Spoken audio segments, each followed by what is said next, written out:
বাপরে বাপরে কত কুল পড়ছে। Hello হ্যালো এভরিওয়ান, আমরা কোথায় এসেছি বলো তো?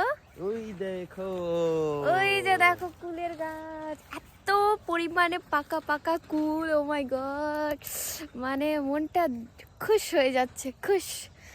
আর আমার বাবার বাড়ি ওইদিকে এত কুল ছিল না, তো ওই জন্যই আমি এত এক্সাইটেড। আমার বরের বাড়ি এদিকে প্রচুর কুলের গাছ, প্রচুর গাইজ, আমার এত ভালো লাগছে। আমাদের ওইদিকে তো এত গাছে এত পাকা পাকা কুল আছে, আমাদের ওইদিকে তো এত পাকতেই দেয় না, লাল তো হতেই দেয় না, দূরের কথা ওটা, মানে ওই সাদা সাদা একটু পাকতে শুরু করে তাতেই শেষ হয়ে যায় গাছ।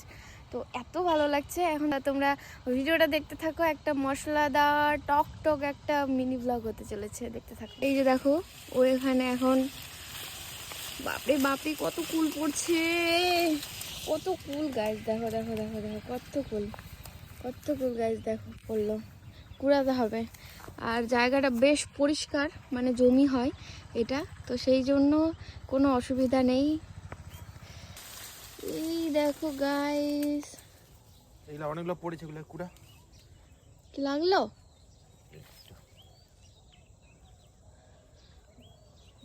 এই যে দেখো কত পড়লো, কত পড়লো, এই দেখো। কে কে কুল খাবে তাড়াতাড়ি চলে আসো।